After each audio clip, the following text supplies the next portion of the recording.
Hi friends, welcome to TechnoJP YouTube channel. இது ஒரு knowledge sharing training session. வாங்க ட்ரைனிங்குள்ளே போகலாம். இன்றைக்கி இம்பார்ட்டன்ட் டாபிக் பற்றி தான் நம்ம பார்க்க போகிறோம். நான் டிஸ்ட்ரக்டிவ் எக்ஸாமினேஷனில் லிக்விட் பெனட்ரன்ட் டெஸ்டிங் பண்ணும்போது என்னென்ன மாதிரியான இன்ஸ்ட்ருமெண்ட்ஸ் அண்ட் எக்யூப்மெண்ட்ஸ் வந்து நம்ம யூஸ் பண்ண போகிறோம் அப்படின்றது தான் அந்த டாப்பிக்கு. ஸோ கடைசி வரைக்கும் பாருங்கள், இன்ஃபர்மேஷன்ஸ் வந்து டீட்டெயிலாக கொடுத்துருக்கேன் ஒவ்வொரு இன்ஸ்ட்ருமெண்ட் பற்றியும். வாங்க ஸ்லைடுக்குள்ளே போகலாம். ஃபஸ்ட்டு லிக்விட் பெனட்ரன்ட் டெஸ்டிங் அப்படின்னா என்னன்றது பார்த்துடலாம். இப்போ நான் டிஸ்ட்ரக்டிவ் எக்ஸாமினேஷன் அப்படின்னு சொல்லுவாங்க. ஒரு ஆப்ஜெக்டில் டிஃபெக்ட்ஸ் வந்து சர்ஃபேஸில் இருக்கிற டிஃபெக்டை கண்டுபிடிக்கிறதுக்கான மெத்தட் வந்து லிக்விட் பெனட்ரன்ட் டெஸ்டிங்கு. இப்போ இந்த லிக்விட் பெனட்ரன்ட் டெஸ்டிங் அப்ளை பண்ணும்போது சில டிஃபெக்ட்ஸ்லாம் வந்து நம்ம கண்டுபிடிக்கலாம். அப்போ அந்த கண்டுபிடிக்கும் போது இந்த ப்ராசஸ் பண்ணும்போது லிக்விட் பெனட்ரன்ட் டெஸ்டிங்கிற ஒரு ப்ராசஸ் பண்ணும்போது எந்த மாதிரியான இன்ஸ்ட்ருமெண்ட்லாம் யூஸ் ஆகுது, எந்த மாதிரியான எக்யூப்மெண்ட்லாம் தேவைப்படுது அப்படின்றத நம்ம வந்து டீட்டெயிலாக பார்க்க போகிறோம். இப்போ லிக்விட் பெனட்ரன்ட் டெஸ்டிங் ப்ராசஸ் பண்ணும்போது எந்தெந்த மாதிரியான இன்ஸ்ட்ருமெண்ட்ஸ் தேவைப்படுது அப்படின்னு பார்த்தீங்கன்னா, vernier caliper, lux meter, light equipments, UV light equipment, UV light intensity meter, அப்புறம் வந்து டெஸ்ட் பேனலு, இன்ஃப்ராரெட் தெர்மோமீட்டரு, அதுக்கப்புறம் பார்த்தீங்கன்னா ரிஃப்ராக்டரோமீட்டர். ஸோ இதோடைய ரேஞ்சஸு, பர்பஸ் அப்படின்றத நம்ம டீட்டெயிலாக பார்க்கலாம். இப்போ ஃபஸ்ட்டு இன்ஸ்ட்ருமெண்ட் பார்த்தீங்கன்னா வெர்னியர் கேலிப்பரு. இதோடைய கேலிப்ரேஷன் ஸ்டாண்டர்ட் வந்து ISO 13385. இதோடைய ஃப்ரீக்வன்சி வந்து பார்த்தோம்னா 1 இயர். இந்த ரேஞ்ச் வந்து 0 to 300 mm. இது வந்து வெர்னியர் கேலிப்பர் நம்ம லிக்விட் பெனட்ரன்ட் டெஸ்டிங் பார்க்கும்போது எதுக்கு யூஸ் பண்ணுறோம்னா, அந்த ஆப்ஜெக்ட் என்ன ஆப்ஜெக்ட் பார்க்குறோமோ அதோட வால் திக்னஸை செக் பண்ணுறதுக்காக யூஸ் பண்ணுவோம். ஏன் அப்படின்னா ஒவ்வொரு ஸ்டாண்டர்ட்லேயும் ஒரு வால் திக்னஸுக்கு ஏற்ற மாதிரி தான் வந்து டிஃபெக்டை வந்து கொடுத்துருப்பாங்க. அப்போ வால் திக்னஸ் தான் வந்து ஃபஸ்ட்டு நம்ம செக் பண்ணிக்கணும் ஆப்ஜெக்டோட. ஸோ அதை பேஸ் பண்ணி தான் அதோடைய அக்செப்டன்ஸ் க்ரைட்டீரியா, அதாவது டிஃபெக்டோடைய டிஸ்கண்டினியூஸோடைய அக்செப்டன்ஸ் க்ரைட்டீரியா வந்து நம்ம பார்க்க போகிறோம்.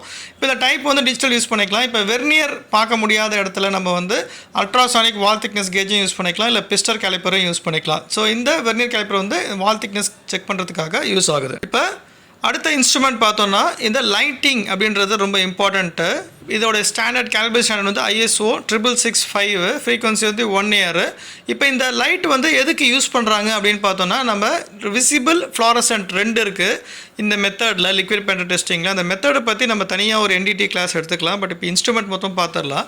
இப்போ இந்த லிக்விட் பெனட்ரன்ட் டெஸ்டிங்கில் விசிபிள் லிக்விட் பெனட்ரன்ட் நம்ம செக் பண்ணும்போது லைட் வந்து வெளிச்சம் இருக்கணும். அந்த வெளிச்சத்தில் தான் நம்ம வந்து ஒரு ஆப்ஜெக்டில் பெனட்ரன்ட் அப்ளை பண்ணி, டெவலப்பர் அப்ளை பண்ணி நம்ம என்ன பண்ண டிஃபெக்டை பார்க்க போகிறோம். அப்போ டிஃபெக்டை பார்க்க போகிறதுக்கான லைட்டிங் மெத்தட்ஸ் தான் வந்து இந்த எக்யூப்மெண்ட்டு. இதோட ரேஞ்ச் வந்து 100 வாட்ஸ்லேருந்து 500 வாட்ஸ் வரைக்கும் நம்ம யூஸ் பண்ணிக்கலாம். இதோடைய லக்ஸ் அப்படி மினிமம் லக்ஸ்னா என்னென்னா இன்டென்சிட்டி, லைட் இன்டென்சிட்டி, வெளிச்சத்தை வந்து மெஷர் பண்ணுற யூனிட் அப்படின்னு பார்த்தோன்னா லக்ஸு. ஸ்டாண்டர்ட் பிரகாரம் வந்து மினிமம் 1076 லக்ஸ் அப்படின்னு இருக்கணும், 1076 லக்ஸ். இந்த லைட்டை யூஸ் பண்ணி தான் நம்ம என்ன பண்ண போகிறோம்னா, டெவலப்பர் வந்து ஒரு ஆப்ஜெக்டில் அடிக்கும் போது அந்த பெனட்ரன்ட் எங்கெல்லாம் டிஃபெக்ட் இருக்கோ ரெட் கலரும் அந்த ஒயிட் கலரில் கொடுக்குற கான்ட்ராஸ்ட்டை வந்து விசிபிளாக எடுத்து கொடுக்கறதுக்கு பேர் தான் இந்த ஒயிட் லைட்டிங் எக்யூப்மெண்ட். அடுத்த இன்ஸ்ட்ருமெண்ட் பார்த்தோன்னா இது வந்து லக்ஸ் மீட்டர். நான் சொன்னேன் இல்லைங்களா, அதாவது நம்ம வெளிச்சம் இருந்து வச்சு தான் வந்து விசிபிள் நம்ம லிக்விட் பெனட்ரன்ட் நம்ம டெஸ்ட் பண்ண போகிறோம். அப்போ அந்த எவ்வளோ வெளிச்சம் இருக்குன்னு செக் பண்ணுற மீட்டர் தான் வந்து இந்த லக்ஸ் மீட்டரு. இதோடைய ரேஞ்ச் வந்து பார்த்தோன்னா 0 to 20,000 லக்ஸ், இப்போ 2 lakhs லக்ஸும் இருக்குது. இதோட கேலிப்ரேஷன் ஸ்டாண்டர்ட் வந்து பார்த்தோன்னா ISO 21348, ஃப்ரீக்வன்சி வந்து 6 months. So as per standard ACM ஸ்டாண்டர்டில் இப்போ 6 months கொடுத்துருப்பாங்க, சிலதில் வந்து 1 year கொடுத்துருப்பாங்க. ஸோ மினிமம் நம்ம வந்து ஃபாலோ பண்ணிக்கலாம். இதோட டைப் வந்து விசிபிள்லையும் யூஸ் பண்ணுவாங்க, ஃப்ளாரசன்ட்லையும் யூஸ் பண்ணுவாங்க. இப்போ விசிபிளில் என்ன அப்படின்னு பார்த்தோன்னா இவ்வளோ மினிமம் லக்ஸ் இருக்கணும் அப்படின்னு மெஷர் பண்ணுவாங்க. அதுதான் வந்து 1076 லக்ஸு.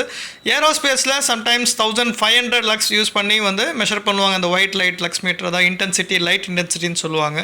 இப்போ நம்ம டார்க் ரூமில் ஃப்ளாரசன்ட் யூஸ் பண்ணும்போது மேக்ஸிமம் 20 லக்ஸ்க்குள்ளே இருக்கணும். அந்த வெளிச்சம் இல்லாமல் அந்த டார்க் ரூமில் இவ்வளோ வெளிச்சத்துக்குள்ளே தான் இருக்கணும் அப்படின்னு சொல்லிட்டு ஒரு ரெக்குவயர்மெண்ட் இருக்குது. அதை செக் பண்ணுறதுக்கும் இந்த லக்ஸ் மீட்டர் வந்து யூஸ் ஆகுது. இப்போ இந்த இன்ஸ்ட்ருமெண்ட் நம்ம பார்த்தோம் அப்படின்னு பார்த்தோன்னா UV lamp, ultra violet lamp அப்படின்னு சொல்லுவாங்க. ஸோ இதோட கேலிப்ரேஷன் ஸ்டாண்டர்டும் ISO 21348, ஃப்ரீக்வன்சி வந்து 1 இயர். இதோட ரேஞ்ச் பார்த்தோன்னா 365 நானோமீட்டர், அதாவது ஃப்ளாரசன்ட்டோடைய அந்த யூவி லேம்ப் லைட்டோடைய வேவ் லென்த்து. அதுக்கப்புறம் பார்த்தீங்கன்னா ரேஞ்சும் அதே மாதிரி 0 to 20,000 micro watts per centimetre square. So இது எதுக்கு யூஸ் பண்ணுவாங்கன்னா, ஃப்ளாரசன்ட் மெத்தட். நான் சொன்ன மாதிரி லிக்விட் பெனட்ரன்ட் டெஸ்டிங்கில் விசிபிளும் இருக்குது, ஃப்ளாரசன்ட்டும் இருக்குது. அப்போ அந்த ஃப்ளாரசன்ட்டை நம்ம டார்க் ரூமில் தான் செக் பண்ண போகிறோம். டார்க் ரூமில் செக் பண்ணுறதுக்கான லேம்ப் தான் இந்த UV lamp, ultra violet lamp அப்படின்றது.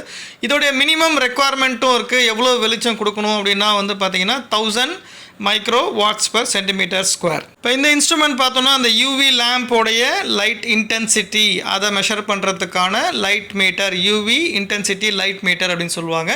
இதோட கேலிப்ரேஷன் ஸ்டாண்டர்டும் அதே தான், ISO 21348, ஃப்ரீக்வன்சி 6 months இருக்குது, 1 year இருக்குது, பேஸ்ட் ஆன் தி ஸ்டாண்டர்ட்ஸ். அதுக்கப்புறம் ரேஞ்ச் வந்து பார்த்தீங்கன்னா 0 to 20,000 micro watts per centimetre square. இது ஃப்ளாரசன்ட் டைப்புக்கு நம்ம செக் பண்ணுறதுக்காக யூஸ் பண்ணுவோம் அந்த டார்க் ரூமில். அப்போ தான் வந்து அந்த ஃப்ளாரசன்ட் நம்ம அப்ளை பண்ணும் போது ஆப்ஜெக்டில் அதோட டிஃபெக்ட் டிஸ்கண்டினியூஸ் எதனா இருந்ததுன்னா அது ரேடியம் கலரில் வந்து காமிக்கும். அதை யூவி லைட்டை மேலே வச்சா தான் அந்த மாதிரி காமிக்கும். அப்போ அந்த யூவி லைட்டு இவ்வளோ இந்த இன்டென்சிட்டி இருக்கான்னு செக் பண்ணுறது தான் இது. மினிமம் சொன்ன மாதிரி 1000 micro watts per centimetre square. இந்த இன்ஸ்ட்ருமெண்ட் வந்து இன்ஃப்ராரெட் தெர்மோமீட்டர். இதோட கேலிப்ரேஷன் ஸ்டாண்டர்ட் வந்து ISO 10880, frequency 6 months 1 year, based on the requirement. இதோட ரேஞ்ச் அப்படின்னு பார்த்தோன்னா -50 1050 டிகிரி செல்சியஸ். இது எதுக்கு யூஸ் ஆகுது அப்படின்னு பார்த்தோம், இது டைப் வந்து இன்ஃப்ராரெட்டு. நம்ம ஆப்ஜெக்டை டச் பண்ணாமலே அந்த ரேஸ் மூலயமா என்ன டெம்பரேச்சர் அப்படின்னு பார்க்கறதுக்காக யூஸ் பண்ணுவாங்க. நார்மலாக இந்த ஸ்டாண்டர்டில் வந்து லிக்விட் பென்டன்ட் அப்ளை பண்ணுறதுக்கு முன்னாடி ஆப்ஜெக்டில் இருக்க டெம்பரேச்சர் வந்து நம்ம மெஷர் பண்ணணும். அப்போ அதில் மெஷரிங் கொடுத்துருப்பாங்க, மைனஸ் ஒரு சம் டிகிரிஸ் 25 degrees 20 degreesலேருந்து மேக்ஸிமம் 65 60 50 degrees செல்சியஸ் கொடுத்துருப்பாங்க. ஸோ அந்த ரேஞ்சுக்குள்ளே இருக்கா அப்படின்ட்டு செக் பண்ணுறதுக்காக தான் இந்த இன்ஃப்ராரெட் தெர்மோமீட்டர் அப்படின்ற ஒரு இன்ஸ்ட்ருமெண்ட். அடுத்து பார்க்க போகிற இன்ஸ்ட்ருமெண்ட் வந்து டைமர். இதோட கேலிப்ரேஷன் ஸ்டாண்டர்ட் வந்து ISO 19235, கேலிப்ரேஷன் ஃப்ரீக்வன்சி பார்த்தோன்னா 6 months, இதோட ரேஞ்ச் வந்து செகண்ட்ஸு, மினிட்ஸு, ஹவரு. ஸோ இப்போ இது டிஜிட்டல்லேயே இருக்குது, அனலாக்லேயும் இருக்குது, பட் டிஜிட்டல் தான் மேக்ஸிமம் யூஸ் பண்ணுவாங்க. இந்த லிக்விட் பென்ட்ரன்ட் டெஸ்டிங் ஒவ்வொரு ப்ராசஸ் இருக்குது. க்ளீனிங்கிற ஒரு ப்ராசஸ் இருக்குது, அப்புறம் வந்து டெவலப்பர் ப்ராசஸ் இருக்குது, ட்ரையிங் ப்ராசஸ் இருக்குது, அப்ளிகேஷன் ப்ராசஸ் இருக்குது, பெனட்ரன்ட் ப்ராசஸ் இருக்குது, டுவெல் டைம் இருக்குது. ஸோ இந்த டுவெல் டைமு, அந்த ப்ராசஸ்ஸு, க்ளீனிங் டைமு அதெல்லாம் செக் பண்ணுறதுக்கு தான் வந்து இந்த டைமர் வந்து யூஸ் பண்ணுவாங்க. ஒவ்வொரு ப்ராசஸ் பண்ணும்போதும் ஒவ்வொரு செகண்ட்ஸ் வந்து இல்லை மினிட்ஸ் வந்து யூஸ் பண்ணுவாங்க. அடுத்த முக்கியமான இன்ஸ்ட்ருமெண்ட் பார்த்தோம்னா ரிஃப்ராக்ட்ரோமீட்டர். இதோட கேலிப்ரேஷன் ஸ்டாண்டர்ட் வந்து ISO 3452. இதோடைய கேலிப்ரேஷன் ஃப்ரீக்வன்சி 6 months 1 year. இதோட ரேஞ்ச் வந்து பார்த்தோன்னா யூனிட் ரேஞ்ச் பார்த்தோன்னா பிரிக் ஸ்கேல் 0 to 32%. இது எதுக்கு யூஸ் பண்ணுறாங்க அப்படின்னு பார்த்தோன்னா எம்எல்சிஃபையர் அப்படின்ற ஒரு மெத்தட்ஸ் டெக்னிக்ஸ் இருக்குது லிக்விட் பென்ட்ரன்ட் டெஸ்டிங்கில். அதோடைய கான்சன்ட்ரேஷன், எம்எல்சிஃபையருடைய கான்சன்ட்ரேஷன் வந்து செக் பண்ணுறதுக்கும், அதே மாதிரி hydrophilic mixing in the water அதை வந்து செக் பண்ணுறதுக்காகவும் யூஸ் பண்ணுறாங்க. என்னென்னா அந்த வாட்டர் வாஷபிள் அப்படின்னு சொல்லி ஒரு டெக்னிக் இருக்குது. அதில் எக்ஸஸ் பெனட்ரண்ட்டை ரிமூவ் பண்ணாமல் வாட்டர் பண்ணி க்ளீன் பண்ணுறதுக்காக செக் பண்ணுறதுக்காக இந்த ரிஃப்ராக்ட்ரோமீட்டர் அப்படின்ற இன்ஸ்ட்ருமெண்ட் வந்து யூஸ் ஆகுது. அடுத்த இன்ஸ்ட்ருமெண்ட் இல்லை எக்யூப்மெண்ட் அப்படின்னு பார்த்தோம்னா டெஸ்ட் பேனல், சென்சிட்டிவிட்டி பிளாக்கு. இதோடைய கேலிப்ரேஷன் ஸ்டாண்டர்ட் வந்து ISO 1514. இதோட கேலிப்ரேஷன் ஃப்ரீக்வன்சி 1 year. இதோட ரேஞ்ச் அப்படின்னு பார்த்தோன்னா இதில் வந்து கிராக் இருக்கும். இந்த கிராக்கோடைய நம்ம என்ன லிக்விட் பென்ட்ரன்ட் அப்ளை பண்ணுறோமோ ஆப்ஜெக்ட் அப்ளை பண்ணுறதுக்கு முன்னாடி இதில் வந்து நம்ம செக் பண்ணி பார்த்துக்கலாம். அந்த பெனட்ரன்ட் வந்து ப்ராப்பராக ஒர்க் ஆகுதா, டெவலப்பர் ப்ராப்பராக ஒர்க் ஆகுதா, அந்த சிஸ்டம் ப்ராப்பராக ஒர்க் ஆகுதா, நம்ம பண்ணுற ப்ராசஸ் கரெக்டாக இருக்கான்னு செக் பண்ணுறதுக்கான இந்த டெஸ்ட் பேனல் சென்சிட்டிவிட்டி பிளாக்ஸோ அதில் இருக்கிற கிராக் வந்து நம்மளுக்கு டிஃபெக்ட்ஸ் வந்து காமிச்சு கொடுக்குதா இல்லையான்னு செக் பண்ணுறதுக்காக தான் இது. இதே மாதிரி ரேஞ்ச் வந்து பார்த்தோன்னா 10 micronsலேருந்து 50 microns வரைக்கும் அந்த கிராக் இருக்கும், இல்லை வந்து பின் ஹோல், ப்ளோ ஹோல் அந்த மாதிரி ரேஞ்சஸ் இருக்கும். இதோடைய டைப் அப்படின்னு பார்த்தோன்னா nickel chromium plate, aluminium test black.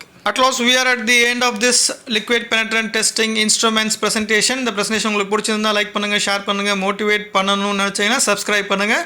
இந்த பிரசன்டேஷனில் உங்களுக்கு எதனா கொஸ்டின்ஸ், queries இருந்ததுன்னா கமெண்ட் செக்ஷனில் கொடுங்க, நான் அட்டெண்ட் பண்ணுறோம். இல்லை இதே மாதிரி பிரசன்டேஷன் எதனா உங்களுக்கு வேணும் அப்படின்னா நாங்கள் வந்து ப்ரிப்பேர் பண்ணி உங்களுக்கு நாலேஜ் வந்து ஷேர் பண்ணுறோம். Thanks to everyone, thanks to my teammate. நம்ம நெக்ஸ்ட் பிரசன்டேஷனில் மீட் பண்ணலாம். Until then, bye from TechnoJP.